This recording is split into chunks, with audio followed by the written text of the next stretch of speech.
What's this? Tastes awful. If I eat this, I'll feel sick. Megan chuckled, poking fun at the dish I made. I had tried it earlier and it seemed fine to me. Megan was just being picky. Andy and I had spent 3 days getting ready for this dinner.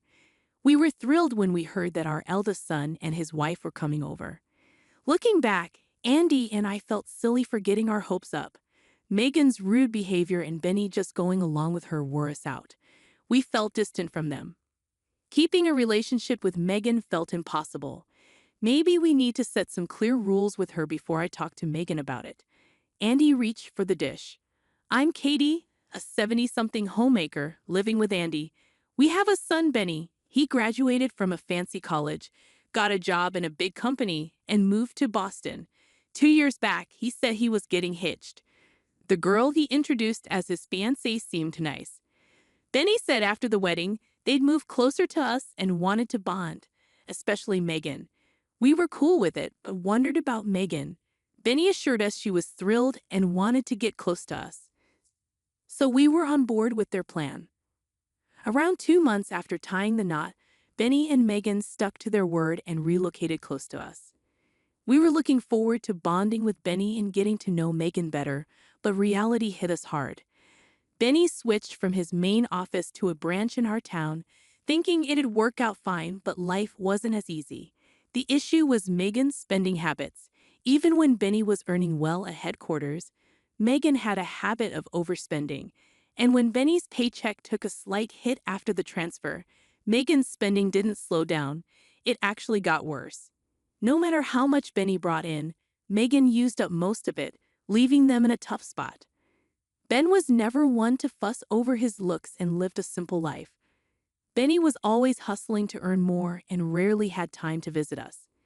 Megan wasn't around much either, making their move nearby seem pointless. Even though they were close by, we hardly ever saw them. Benny was always caught up in work, and we were hesitant to directly reach out to Megan.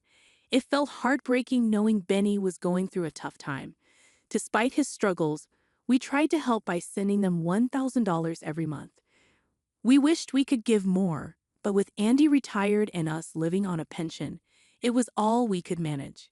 Every time we sent money, Benny would express his gratitude, but his voice sounded weary, which pained us deeply. We wanted to support him as his parents, so we decided to help in any small way we could.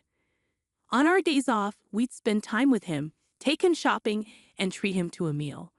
When Benny and Megan were away, we cleaned their house for them. We knew these gestures couldn't solve all of Benny's problems, but doing something felt better than doing nothing. 2 years went by, and Benny's situation didn't improve. Seeing him struggle, we felt compelled to do something.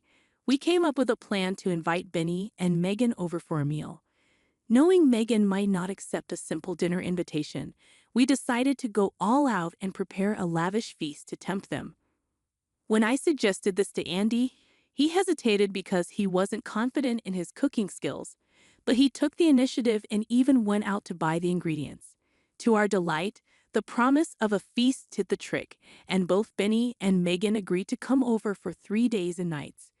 Andy and I busied ourselves with preparing the meal while Benny and Megan showed up at our doorstep in the afternoon. They appeared to unwind, shedding the stresses of their daily lives. Benny seemed particularly worn out, prompting us to offer him our bedroom to rest. As Benny headed off to rest, Megan, seemingly unaware of our cooking efforts, lounged on the sofa, engrossed in the TV. Suddenly, she strolled into the kitchen and bluntly questioned, "Why are you putting in so much effort?"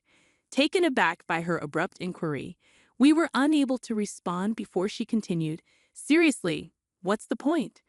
Are you enjoying this? If you have spare time, why not find work and make some money? Retirement must be tough, huh?" Her mocking laughter filled the room. I stepped forward.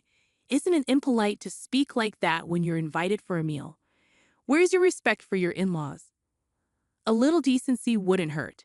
Megan's face flushed red. "Are you trying to pick a fight with me? Do you think your words don't sting?" I had no intention of starting a confrontation. I simply wanted her to exhibit basic manners. However, seeing her twist my words and become defensive left me speechless. Megan, apparently satisfied with her outburst, returned to the living room.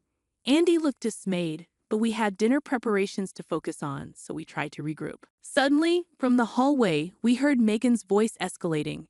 "Why are you always against me? Can't you support me just once? I'm your wife." Alarmed, we hurried out to see what was going on. Megan stood by the bedroom door, and Benny, who should have been resting, was there too. "Why won't you stand by me? Why are you siding with your parents?" Megan shouted, clutching Benny's shirt. Sensing the situation spiraling out of control, we intervened. "Let's calm down. What's happening here?" Andy held Megan back while I approached Benny to understand what was going on. Weary, Benny recounted what had occurred. He had been trying to get some rest in the bedroom after a long day at work, but was startled awake by a slamming door. Upon investigating, he found Megan in a state of fury. She vented about feeling harassed and labeled me as the problem. Benny was bewildered and overwhelmed. In her heightened emotions, Megan misinterpreted Benny's silence as taking our side, and she began questioning his loyalty as her husband. Benny, still groggy from sleep, struggled to comprehend the situation and felt powerless. Megan's anger only escalated upon seeing Benny's confusion, leaving him caught in the middle and visibly drained. I confronted Megan, saying, "It's not okay to wake up and yell at your exhausted husband. Do you understand how strange you're acting?" Megan, perhaps feeling trapped, mumbled a half-hearted apology, but her eyes showed no remorse. Despite the tension, we gathered around the table for dinner. We had prepared ribeye steaks and fresh seafood from the local market, trying to offer the best. Benny seemed to appreciate it, but Megan, glancing at the spread, made a sarcastic remark. "Just because you serve this doesn't mean I'll overlook the harassment." It was disheartening to hear after all our efforts. Benny tried to lighten the mood with different topics, but Megan shut down each attempt with icy comments. I told her, "You need to change your attitude," but she simply ignored me. The TV was off, so I knew she heard me. Honestly, I felt dejected realizing that she deliberately ignored me. Feeling discouraged, Andy tried to comfort me. We managed to say grace before the meal, but after Megan tasted the dish, she exclaimed, "What's this disgusting mess? I'll get sick from eating this." She laughed mockingly, leaving me speechless at her cruelty. But she didn't stop there. "You're deliberately trying to make me sick with this food, aren't you? Going to such extremes just to torment me. You're truly wicked, mother-in-law." Her words dripped with disdain, causing my hands to tremble with anger. Why must we endure this? How can Megan treat others so cruelly?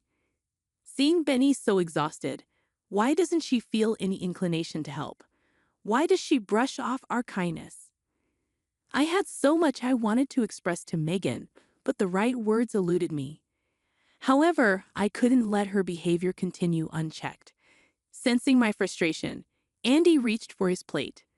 I've remained silent until now, but I've reached my limit. Andy's usually calm demeanor transformed into something intimidating when he was angry. It had been a long time since I'd seen him so upset. With his anger still simmering, Andy declared, "I'm severing ties with you. Leave immediately." Andy's voice boomed as he confronted Megan. Even Megan appeared startled, her face paling. "What's this, father-in-law? How could you say such things to your daughter-in-law? Do you find joy in causing trouble? I never imagined you, father-in-law, would stoop so low," she shot back, tears welling in her eyes. But despite Megan's protests, Andy stood firm. "I don't care if you call it harassment. I can't consider you family anymore. Leave." Andy's words made Megan realize the severity of the situation. "Fine, I'll go. From now on, I want nothing to do with you or mother-in-law. You'll regret this," she declared, packing her belongings and departing. I asked Benny if he wanted to go after her, but he seemed resigned. "It doesn't matter," he muttered, focusing on his meal. So we opted to let her go, fearing another confrontation if Benny followed her home. We decided he would stay the night. Benny appeared relieved, preferring not to face Megan at that moment. For the first time in ages, we enjoyed some genuine family time. We swapped stories, aired grievances about Megan, and even camped out in the living room, reminiscing about old times. The cramped couch reminded me how much Benny had grown. However, our peace was short-lived. The next morning, the doorbell rang, jolting us awake. As anticipated, it was Megan. Scanning the room, I confirmed it was indeed Megan at the door. As Benny, Andy, and I debated our next move, the door was pounded loudly. "Mother-in-law, I know you're in there. Where's Benny?" "He's here, isn't he? Let him out." Megan's words filled me with dread. Handing Benny over to her now could only make things worse. So we agreed to let Megan in and have a conversation. As soon as the door opened, Megan barged in, fixing me with a hostile glare. "You think you can steal someone's husband? That's outrageous," she yelled, her anger palpable. But her accusations no longer affected me. "That's a harsh way to put it. We simply offer him a place to stay because of the way you've been treating him. He made the choice, not me.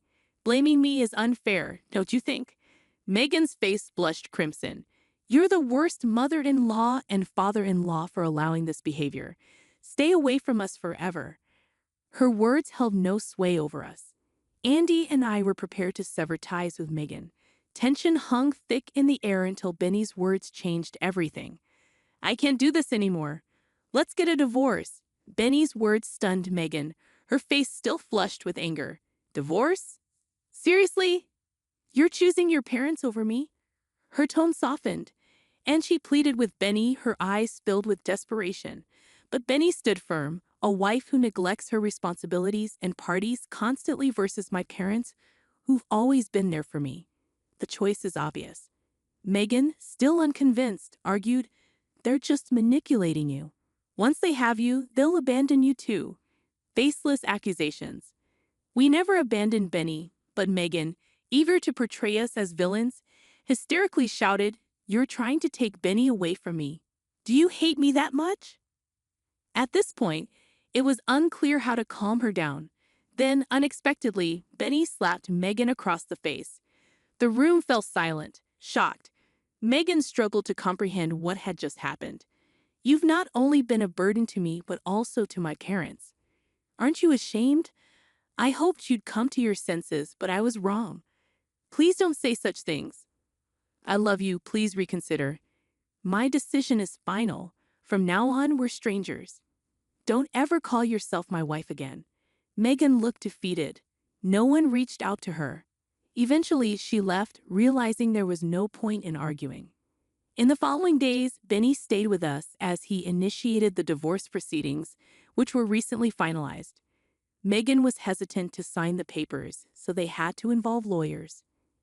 Fortunately, Benny had evidence of Megan's extravagant spending habits, which helped him secure the divorce. He also sought compensation in court. Due to his deteriorating health from stress and overwork, Benny was unfortunately diagnosed with a lifestyle-related illness. Megan's parents eventually paid the settlement, leaving Benny indebted to them. Megan now works tirelessly day and night to repay them. After the divorce, Benny continued to reside with us for some time.